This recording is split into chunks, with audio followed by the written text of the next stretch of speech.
কনক রে, আমাকে আর এখানে রেখে দেওয়ার কথা ভাবিস না রে, তাহলে তোর কপাল আরো পুড়বে।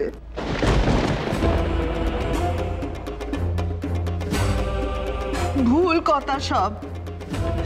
এখন নাকি পরিবর্তন এসেছে, ছেলে মেয়ে নাকি সমান হয়েছে।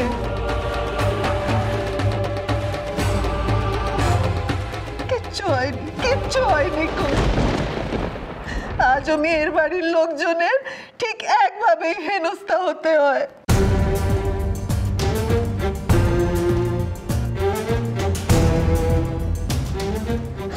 এটাকে নাকি শিক্ষা বলে? ছি ছি ছি। মামি আস্তে আস্তে।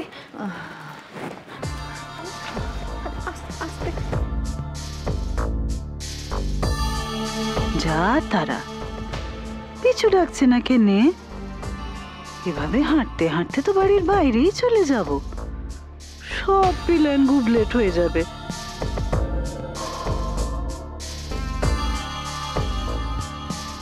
মহা ঠেটা মহিলা, একে কি কোনোদিন শিক্ষা দিতে পারবো না কো? চিরকালের হুজ্জতি সহ্য করে যেতে হবে।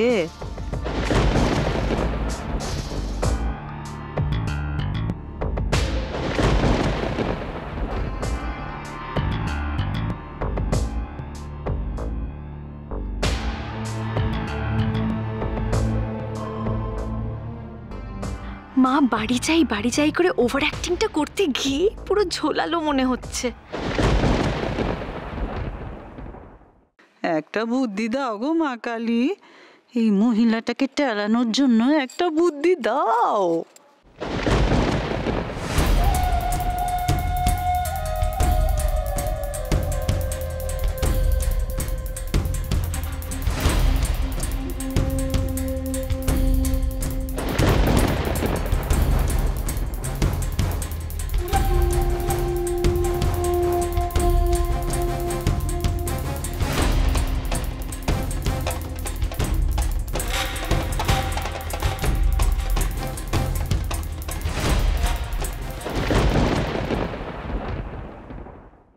বাবা সাধ্য কি?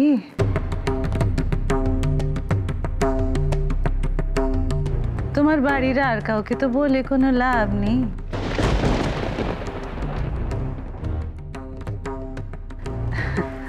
তাই তোমাকে বলে গেলাম বাবা, কনকটাকে একটু দেখো, বড্ড সরল বেচারি।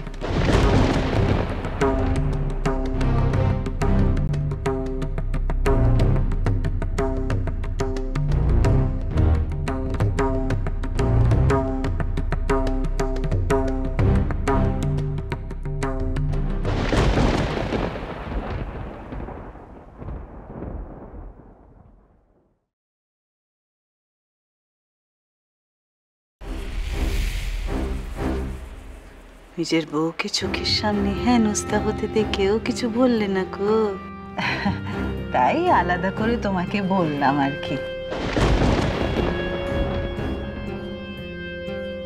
আমি বলছি না তোমার সৎ সাহস নেই,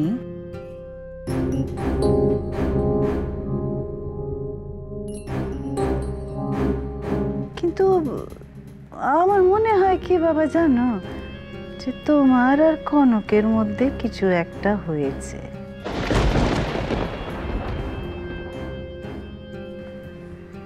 তা আমি এই কথাটা কি তোমার ছোট মাকে বলে যাব?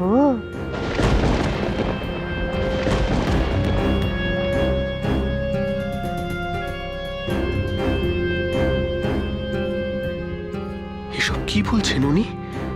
কনক কি তাহলে সব কথা বলে দিয়েছেন ওনাকে? দেখ ছোট, একে তো না শরীর খারাপ, তার উপর কনকের কথা এত চিন্তা করছেন, ওনার শরীরের কথা ভেবে তো তোর ভুল সকলেরই হয় ইন্দু,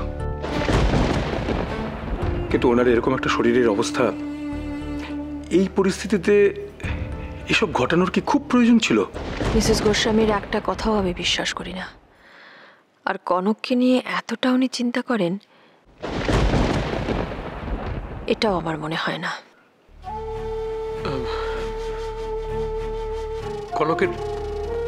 কনকের ব্যাপারটা তো বুঝলাম, কিন্তু তারপরে যেটা বললেন সেটা। তোমার এক বান্ধবী আছে না, ওই চুল কাটা, আমি তো ওই একটাকেই চিনি। তিস্তার কথা উনি জানলেন কি করে? কনক বলেছে?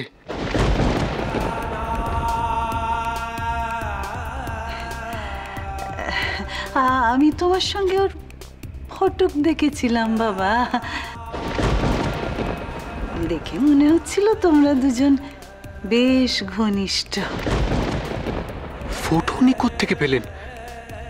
আমার আর তিস্তার ছবি কে দেখালো ওনাকে? তিস্তা নাকি?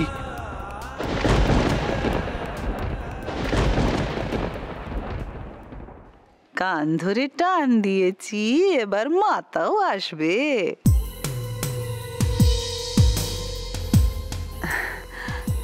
আচ্ছা বাবা, বাড়ির সবাই জানে তোমার এই বান্ধবীটার কথা?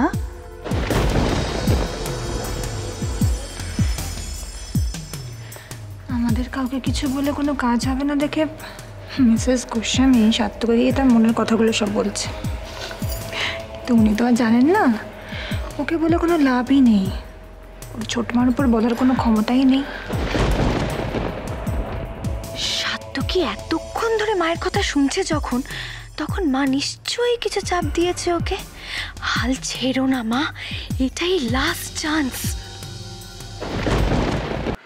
এই কথাগুলো আমি বলতে চাইনি বাবা, তবে এও চাইনি সামান্য একটা কারণে কনক এত বড় শাস্তি পাবে। তাই ভাবছিলাম যে এসব কথা আমি তোমার ছোট মাকে বলেই যাব।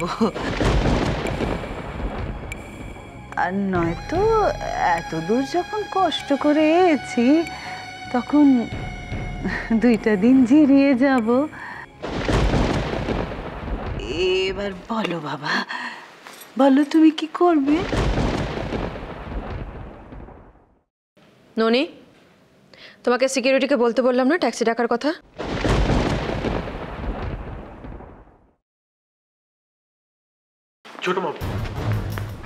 ছোট মা উনি এখানেই থাক।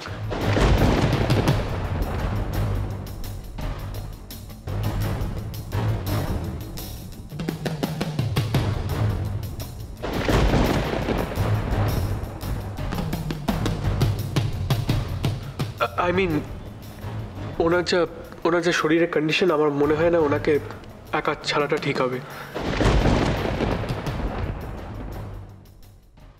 জিও মা, কি এমন বললে যে সাত্তকী চৌধুরী আজ ইন্দিরা চৌধুরীর মুখের ওপর কথা বলে দিল?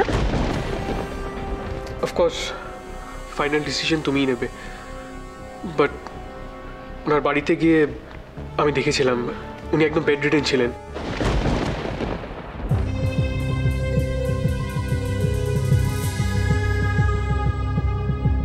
সার্থকী একেবারে আমার মনের কথা বলেছিল ছোট। ওনাকে এই অবস্থায় আমার কিছুতেই যেতে দিতে মন চাইছে না।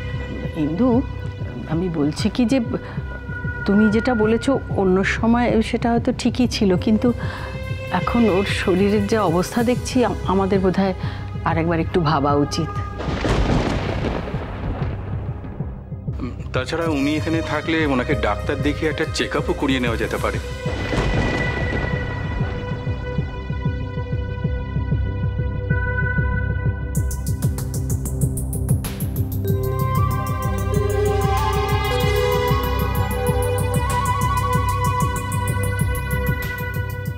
ননি, গেস্ট রুমটা খুলে দাও।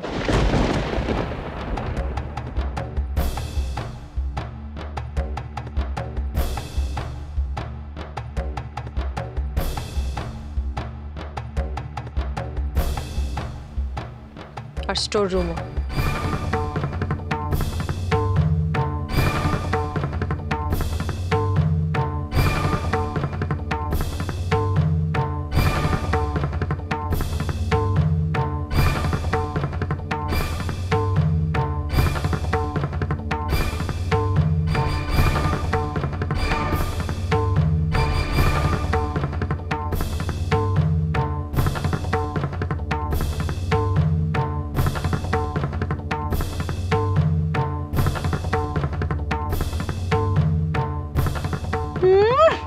Guest room.